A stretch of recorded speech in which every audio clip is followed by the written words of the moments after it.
Welcome back. You are watching Cheche live on Citizen TV. Now, how has the National Assembly performed 1 year on? That's the question that Majority Leader Aden Duale and Deputy Minority Leader Jacoyo Midiwo have been answering today.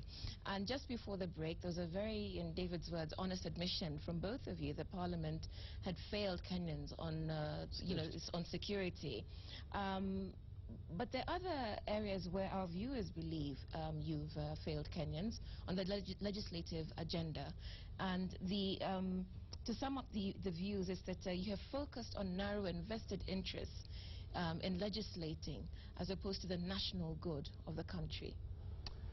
And I think this is where Parliament, the Parliamentary Service Commission has failed Kenyans, because they need to have, in my opinion, communication strategy, PR. Because in the first session of Parliament, we dealt with 45 pieces of laws, of legislations. We approved the whole cabinet of the executive, from the cabinet to the principal secretaries. We did a number of vettings. We had close to about 15 private members' pieces of legislation. And about 127 motions discussed and passed. And in this session alone, we have about another 15, which we have already done. In 1 month, we have already done 5 to 6 pieces waiting for assent. Today, we are dealing with the VAT of Honorable Mbandi.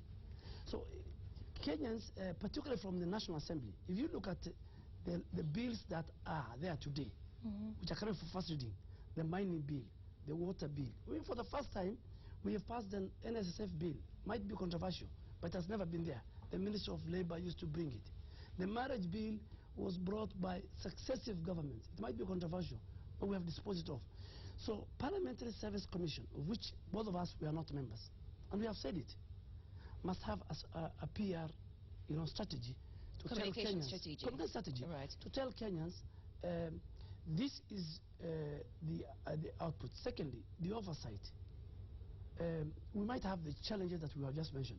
The oversight role is still there. I mean, more fundamentally, the budget-making process is a parliamentary process now. We did it last year. We're doing it now. Today, we have the division of revenue bill between the two levels of government. So, in my opinion, I'm very honest. I mean, if you okay, so we have the salaries. Hang on.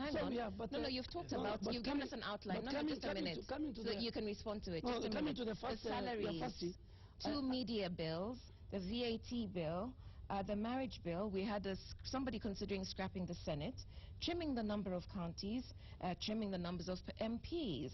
And so the perception, to put it plainly, is that the National Assembly is overseeing an assault on the Constitution. Very, very, very, very important. There are two things we need to differentiate. Members of Parliament, in their individual capacities, have certain rights. When a member of Parliament comes to the media and says, I want to bring these amendments, like Honorable Mutambo.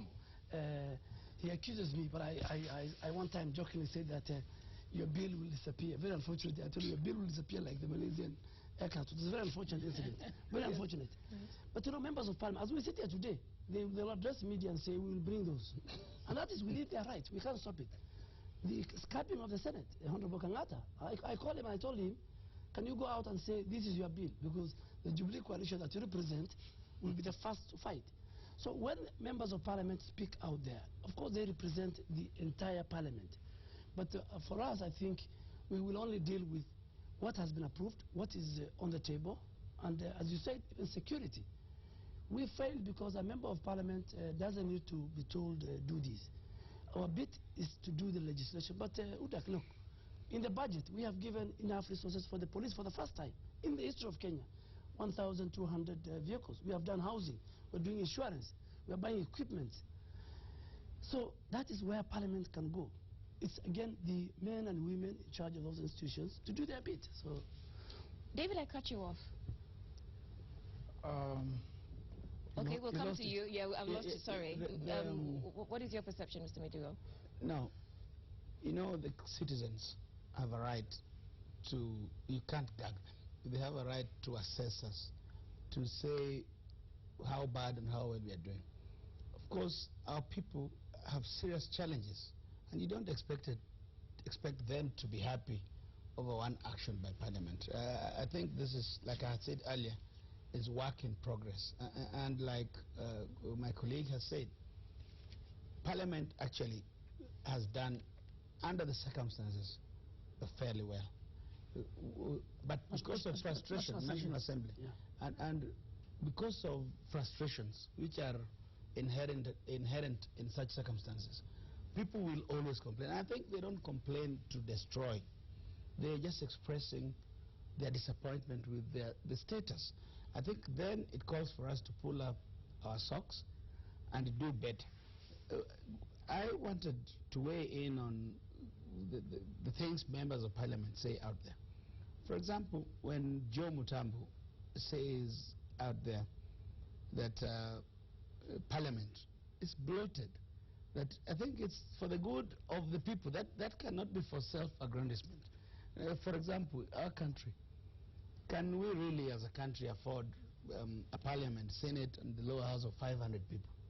The answer is a plain no, quite frankly. We made mistakes. Remember, we were told by the then leadership, Kibaki and Raila, they told us that 20% is bad, but let us pass the fundamentals. Then we will come back, treat it as work in progress, and deal with the bad 20%. Unfortunately for us, the bad 20% is at the top. I was very disappointed last week when leadership of CORD and leadership of Jubilee in the executive said it is too early to touch the Constitution. I can tell you all the noise we are making, we have to open that document. And I thought it would be good to comment based on where you maybe the way Joe, and I had a talk with Joe a couple of days ago. I told him, I don't like the way you're doing this. Let us be structured, because you can't want to change a constitution as a one-man solo. You need to talk to people. You need to bring everybody on board, so you are not banished, because everybody seems to be reacting to the things he say. But what are the issues? What are the issues? Like some of those things we are talking about, the structure of the security forces, are in the Constitution. Let me give you another example. The formula for nominating these MCAs is embedded in the Constitution.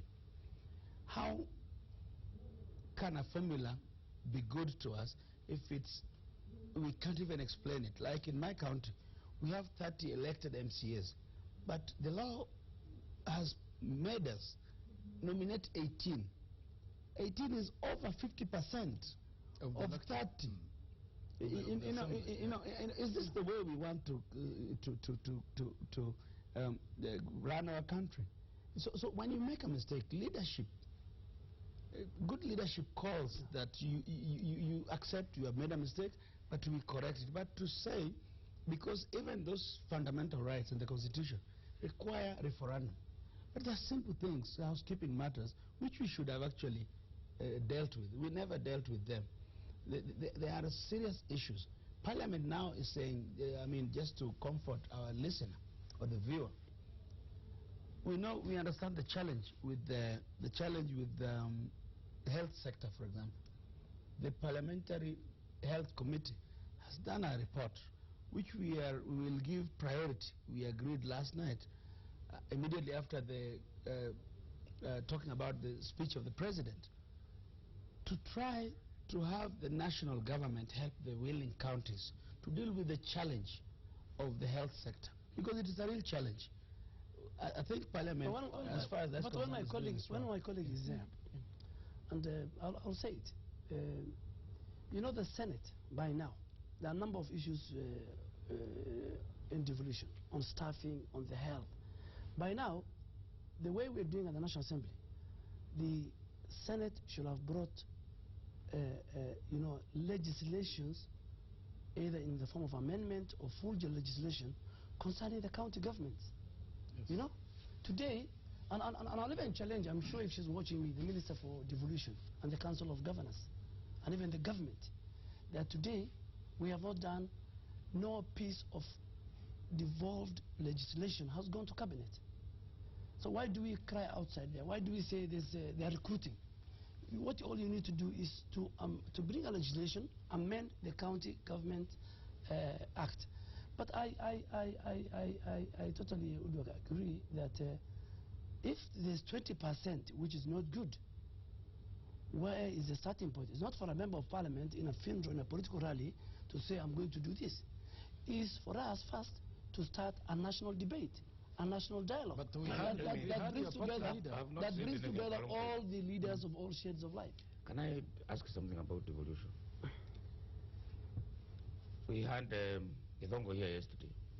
He said the wage bill that the president is talking about is a hoax.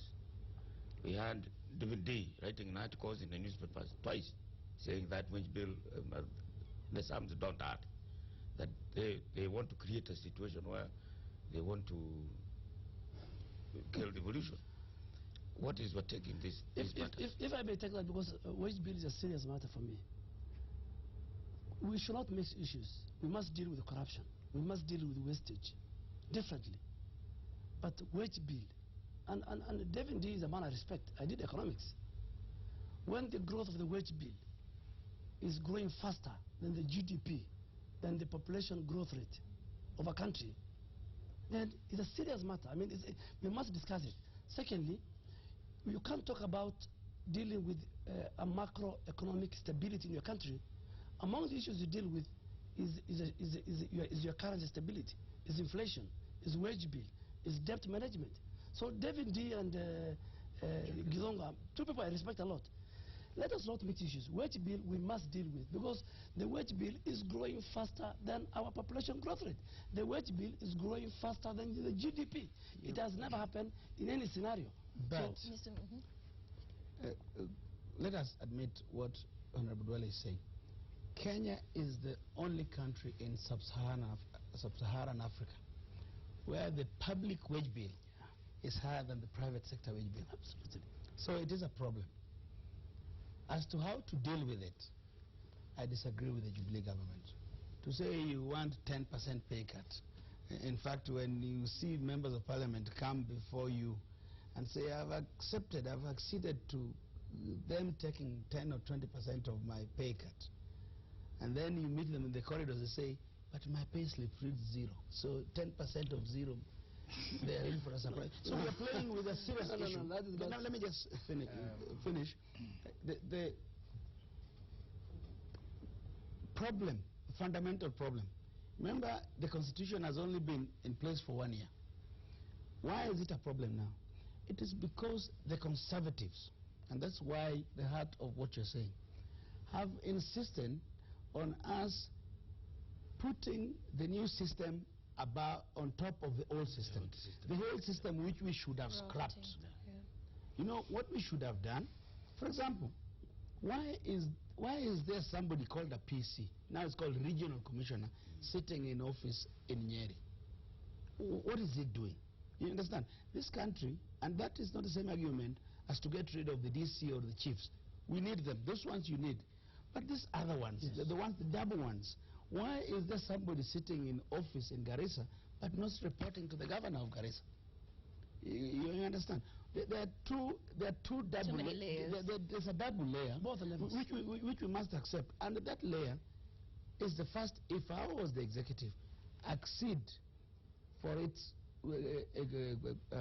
Let us get rid of it, so that number one, we deal with a leaner, meaner government. The government is simply too large for us to afford. I mean, whether it is political or whether it is... Isn't there a constitutional remedy to that? And I'm putting that to Duale because your party leader has said no constitutional amendment. We have a wage bill, yes, but let's cut here, kidogo. But some of these things, for example, the wage bill is a provision. It arises from the provisions of the Constitution. The many layers of representation and administration created under the devolved government, which, when eventually devolution is implemented, will actually increase this wage bill by another 30%, the way I see it. Why are you, as a party, opposed to a constitutional amendment, which Jacoyo has put forward? Looks a good proposal. David, I think the president nobody is opposed to constitutional amendment. What the president did... The deputy president, your party leader said, let's not touch the Constitution. No. What the deputy president said, and that's the comment Jacoyo said, and even to his leadership, well, they said it's too early to amend the constitution, whether it is based on wage bill or anything else. That is the reading of the deputy president. But what the president did, the 10%, the 20%, in my opinion, was a policy signal. I mean, we know, everybody knows that little mega will not affect. We even looked at the constitutional commissions when members of parliament say we review the numbers. That still will be very insignificant. What do we need to do? We need to face properly and reduce the structures. I mean, look at the county government and the national government. Both of them are serving the people of Garissa Township constituency. The national government has a set of people, all the way from the sub-county administrator down there. Last week, the governor appointed a similar team up to village level. Yes. I mean, so it's like now we are in two different countries. You know, and we're using the same resources. But let me come back to the wage bill. Not even from a member of parliament, but from a person who studied economics. And even look at the middle income countries, the countries which are developing, they have a certain percentage. Developed countries. And I think maybe one day we will have a debate. But the wage bill issue is very, very serious. What have we achieved? With the debate, we have achieved one, that those who are about to clamor for more salaries, now they are quiet. I mean, that is it helped. By now, people will have been in the streets. And I think we need to do what you said. We need to face it and do both an amendment to the County Government Act and to the Constitution, and agree on a leaner governance structure for our country. Okay. We're winding up on extra time. Very quickly, David. Legislation, you're looking at the performance of the legislature. A lot of legislation you trotted out, you've accomplished over the last 1 year. Public participation seems to be nil. You guys are just in the old system where, you know, laws come before the heart, it's gone out. Where are people going to participate in legislation properly? David, let me make it very clear. And you know, when a bill is, before it's published, it goes through a stakeholder participation of the relevant department. Let me speak for the government bills or ministry. Yeah. Then it goes to Kenya Law Reform Commission. It goes to CIC to check whether it conforms to the Constitution. It comes to Cabinet after the beginning with a stakeholder. Now, when it comes to Parliament, and my colleague will agree with me, and we do the first reading, it goes to that committee of Parliament that has the relevant mandate on that bill. And parliamentary standing orders give that committee 21 days, which they must put it on the paper. All memorandums must be sent to them. All stakeholders appear before it. Which paper? On the 2 daily circulation paper in the country. We haven't seen many of those being national papers. Maybe, in fact, I disagree with you. You only read the headlines. No. I read through all this legislation. No, actually, David does have a point. These are published. David, you are we must have legislative supplement in the paper. We say there are no supplements. We see them. Okay, it comes from the clerk's office, but please, I'm sure it's there. Then that committee, by law, must invite. If it's a media thing, for example, they must invite all the people. They might not agree with it. And then they make a report to the House. Okay. The report is debated. And then individual members of Parliament, by nature... No. Yes. Article 1 of the Constitution, that you have delegated your leadership, your sovereignty to those leaders. You're a member of Parliament. But let me say this. Agreed. In regard to what your concern is, I'm also concerned. I think the executive must let Parliament work. You know... What do you mean by let? Let. It's not in their place to guide legislation that comes out, or come even, especially if it's a bill affecting public. For example, the media laws. The media went and presented their memoranda. They even went beyond the memoranda and sat with the executive. This is how we want it, and they actually, the executive accepted. The bill that came before the Parliament was not that draft. No. You know, so somebody in the executive, and remember, you must relate that with this. Remember when we were printing a copy of the draft constitution? Somebody changed something in the constitution. Somebody got brave and changed just a comma so that one sentence could mean something different. Nobody was ever held to account.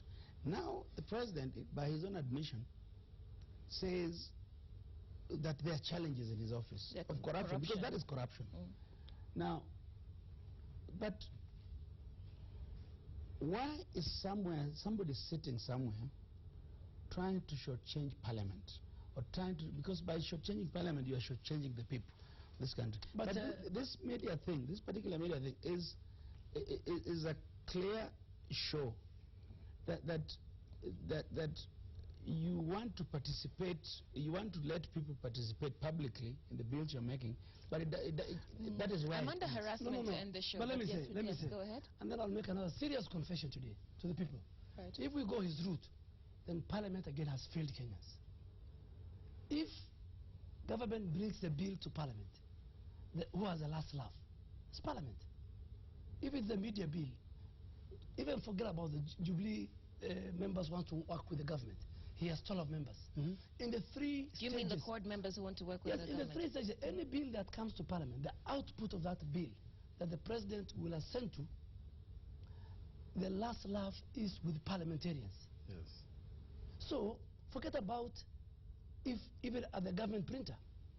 The moment it's printed and it has the signature of Honorable Duale, it's no longer an executive document. What goes on to the President is something which has been cooked by Parliament, both by the opposition and the ruling coalition. So if we go Jacoyo's way, then the element of bad laws coming out of course, Kenyans have a recourse to the courts for anything. But then we have failed. It's not the executive. You can't blame the executive.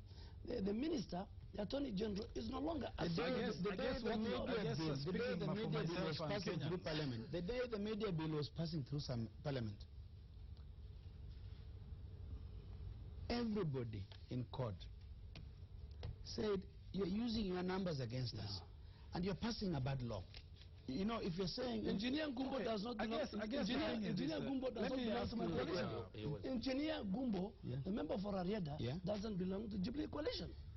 His sentiments are very clear to Kenyans. The question... Actually, he was on this show talking about it. The question that would arise is that, my opinion is that I think members of parliament must also consult the people a little more.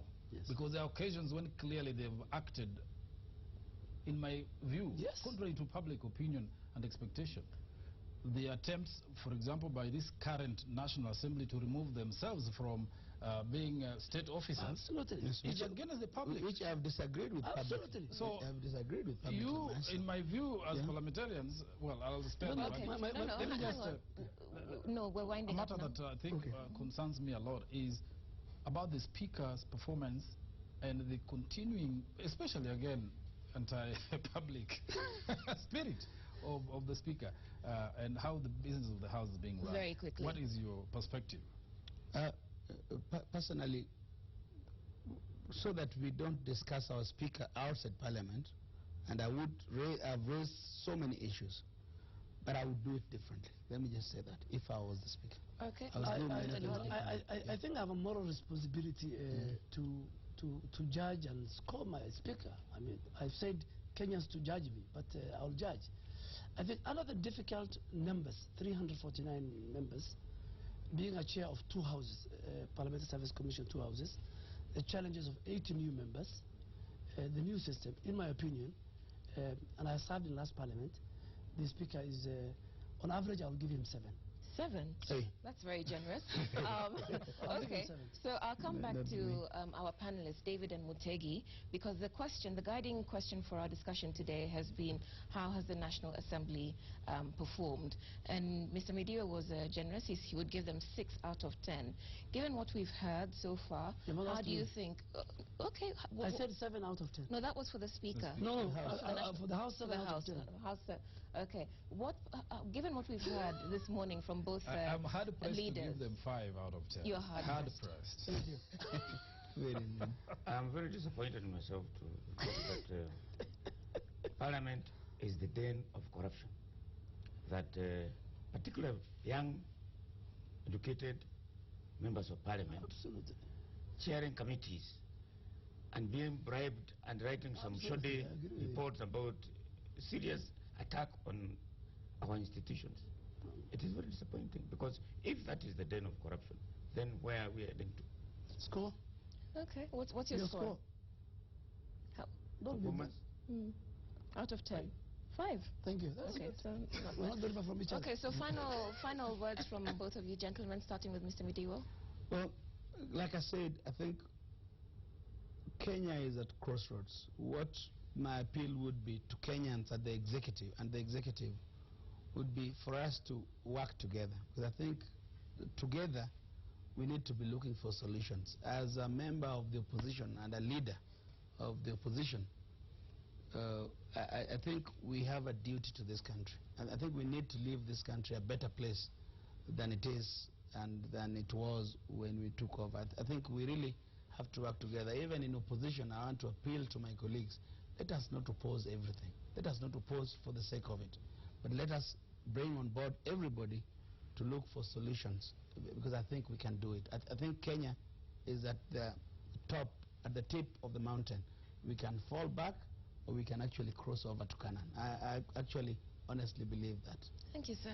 Mr. Duale. I think on the security, I want to urge the men and women who are in charge of our security that we are very much disappointed, and they must do the swabs, particularly in the Sili, within the confines of the Constitution, as they look for they should not engage in the usual rape, stealing. They must do within the law, and more fundamentally, that we should not fall into the trap of the terrorism. This is not a religious war. The terrorists are killing people in mosques in Somalia, in Pakistan, in Afghanistan. Those are Muslims. So when they attack a church, they want to divide our country. We should not fall into that. And more fundamentally, I think Kenyans must be given the scorecard, the performance, the contract we have with the people, Parliament has with the people, for both houses. Kenyans must even look at all the county assemblies, the National Assembly, the Senate, and more fundamentally, I think devolution is on track. We have passed the year where we are putting the infrastructure in place. We want our people to gain the resources and the governance that they cherished for under the new constitution. Okay, thank you very much, sir. So our time is up. Majority Leader Aden Duale and Deputy Minority Leader Jakoyo Midiwo, we thank you for your time here on Cheche this morning. Our thanks also to panelists David Makali and Mutegin Jao. Our thanks to you for watching and engaging with the show. You've been watching Cheche on Citizen TV. My name is Udwa Kamimo. Do enjoy the rest of your week.